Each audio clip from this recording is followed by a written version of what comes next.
नमस्कार, सलाम, आदाब। दोस्तों, आज की कहानी शुरू होती है उत्तर प्रदेश के कानपुर से, जहां पर एक गांव लगता है छोटा से मखनीपुर।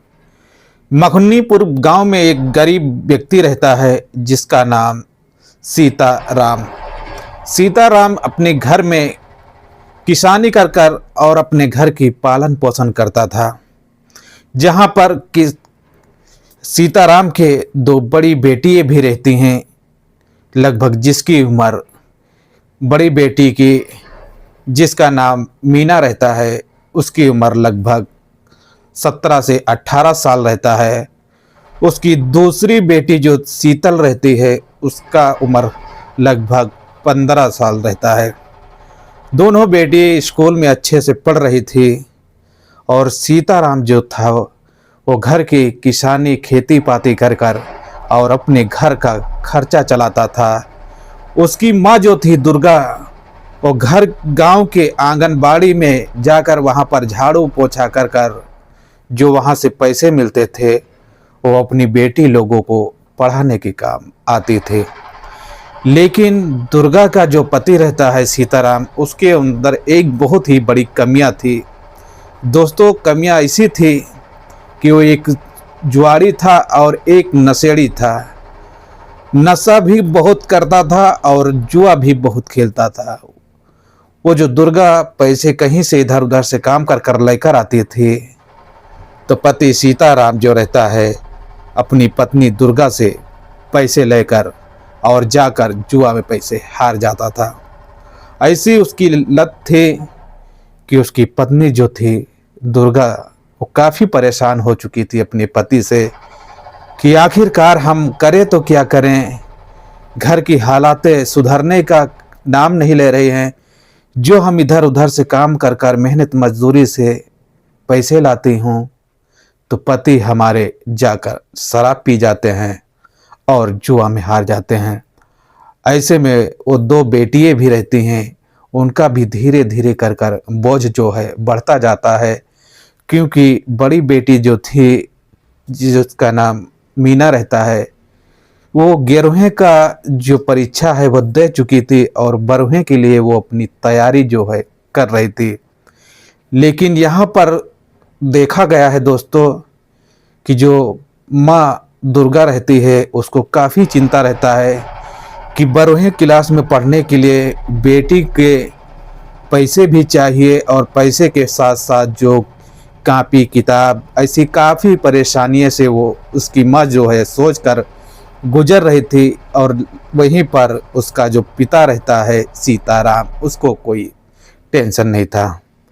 हालांकि एक दिन ऐसा ही आता है कि वहीं कानपुर में एक व्यक्ति आता है जिसका नाम दिनेश लाल रहता है। वो एक दिन दुर्गा के घर पे पहुंचता है और पहुंचने के बाद में जब दुर्गा को देखता है दिनेश लाल, तो उसकी नीयत जो है ख़राब हो जाती है। क्योंकि दुर्गा के तकरीबन 2 बच्चे थे और इतने बड़े बेटियाँ थी हो गई थी, लेकिन दुर्गा देखने में एक हैंडसम दिखती थी। अगर कोई भी व्यक्ति देखता तो एक बार देखता ही रह जाता है। ऐसे में दिनेश लाल जो रहता है वहाँ पर ठहर कर और दुर्गा से कुछ बातें करने लगता है। तो दुर्गा जो रहती है वो अपनी घर की कंडीशन और जो घर की हालातें रहती है वो दिनेश लाल के बीच शेयर करने लगती है। और दिनेश लाल इस सारी बातों को अपने दिमाग में अच्छे से डाल रहा था और उसी बातों को लेकर दिनेश लाल जो था वो दुर्गा से बहुत ही बड़ा फ़ायदा उठाने वाला था।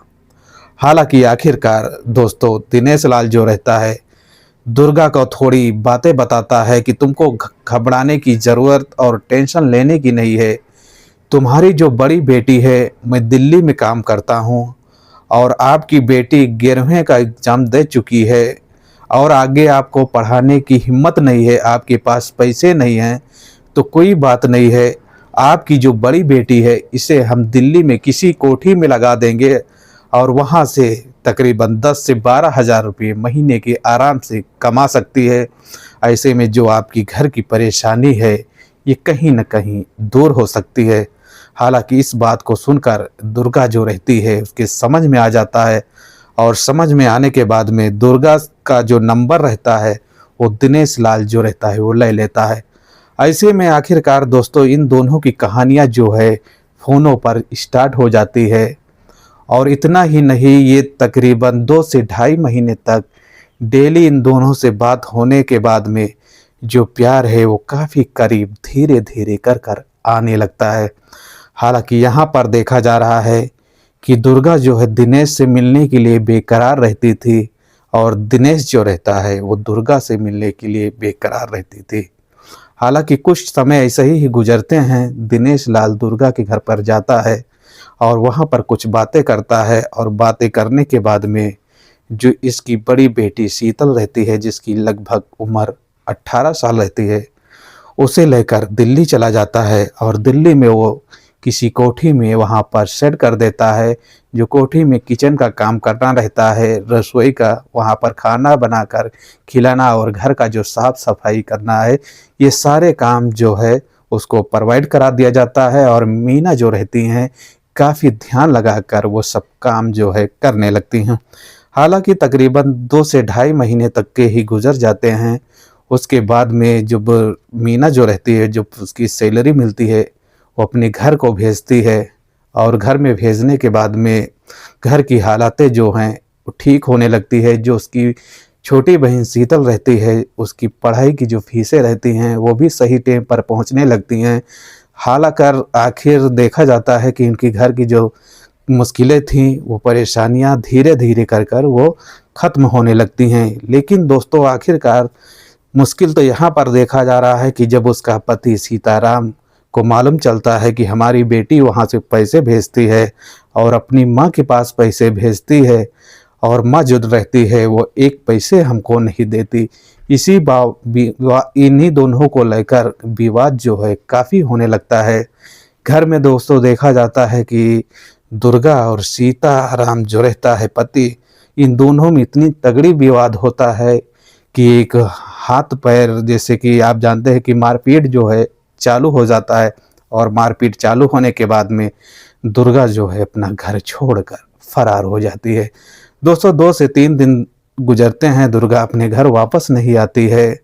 तो उसका पति जो सीताराम रहता है, कहा जाता है कि वहीं अपने गांव की करीबी देखा गया है कि मखनीपुर पुलिस स्टेशन में जाकर इस बात की जानकारी देता है, गुमशुदा की एफआईआर दर्ज कराता है कि हमारी पत्नी जो है थोड़ी सी विवादों को लेकर और तकरीबन 3 दिन से लापता है। इसकी एफआईआर जो है काफ़ी गहराई तरीके से दर्ज की जाए और हमारी पत्नी को ढूंढने की आप लोग कोशिश कीजिए और जल्दी ही उसे पता लगाइए। ऐसी बातें जो है सीताराम वहाँ पर एफआईआर जो है अपनी दर्ज कराता है।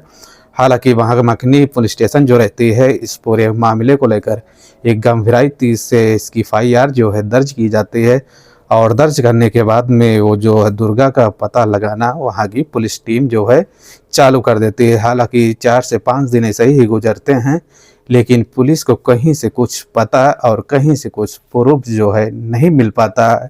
ऐसे में वक्त जो है आगे बढ़ते जाते हैं, दिन जो हैं ऐसे में गुजरते जाते हैं। दोस्तों आखिरकार वो जो दुर्गा रहती है वो आखिरकार दिनेश के संपर्क में पहले से थी और उसी के संपर्क में होकर और वह पहुंच जाती है दिल्ली।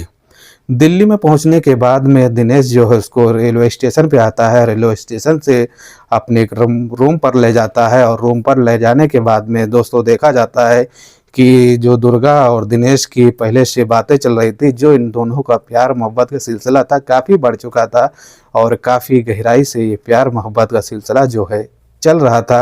आखिरकार ये दोनों जब इकट्ठा होते हैं तो इनकी जो प्यार की शुरुआत है वहीं से स्टार्ट हो जाती है। हालांकि बताया जाता है कि ये दोनों में संबंध होने लगता है और अच्छे तरीके से एक दूसरे के पति पत्नी के जैसे एक संबंध में रहने लगते हैं। लोग जो वहाँ पर किराएदार रहते थे उनको कुछ ऐसा डाउट नहीं लग रहा था कि ये दोनों एक पति पत्नी नहीं हैं। हालांकि ये 3 से 4 महीने जो हैं इनके दोनों के रिलेशन में साथ में गुजरने लगते हैं। और गुजरने के बाद में जो इसकी बेटी रहती है जिसका नाम मीना रहता है, जो कोठी में काम कर रही थी, उसको जब इस बात की जानकारी मिलती है कि हमारी माँ के साथ में जो दिनेश लाल जो आज हमको यहाँ पर इस मुकाम पर लगाया है, और कहीं न कहीं ये हमारे माँ का फ़ायदा उठा रहा है। हमको काम पे लगाने के बाद में जो मजबूरी की फ़ायदा है, कहीं न कहीं ये दिनेश लाल हमारी माँ से उठा रहा है। हालाँकि अपनी माँ से बातें करती है, मीना जो रहती है और बोलने लगती है कि आप जो कुछ कर रही हो, ये गलत नहीं, गलत हो रहा है। लेकिन जो माँ दुर्गा रहती है, अपनी बेटी को समझाती है और दोस्तों कहा जाता है कि उसकी बेटी की बात जो है ये समझ में आ जाती है और समझ में आने के बाद में तकरीबन लगभग बताया गया है कि 6 महीना का टाइम गुज़रता है और देखा जाता है कि इसकी जो एफआईआर थी दुर्गा की दर्ज कराई गई थी मखनी पुलिस स्टेशन में। वहाँ पर पुलिस भी जो है इस मामले को उतना गंभीरता से नहीं जांच किया जितना गंभीरता से एक एक्शन लेना चाहिए था। उतना पुलिस जो है इस पूरे मामले को एक्शन में नहीं लेती है और लगभग 6 महीने ही गुजर जाते हैं और 6 महीने के बाद में ये पूरा प्लान बनाकर दिल्ली से मखनी अपने घर पहुँचती है और पहुंचने के बाद में वहां पर 2 से 3 दिन रुकती है और जो इसका पति सीताराम रहता है वो भी बेखौफ हो जाता है कि हमारी पत्नी कहीं रही होगी अपनी बेटी के पास और वहां से जो है वापस आ गई है, अब घर पे ठीक से रहेगी। लेकिन यहाँ पर दोस्तों कहा जाता है कि इनके दिल और दिमाग में माँ बेटी की कुछ और ही चल रहा था।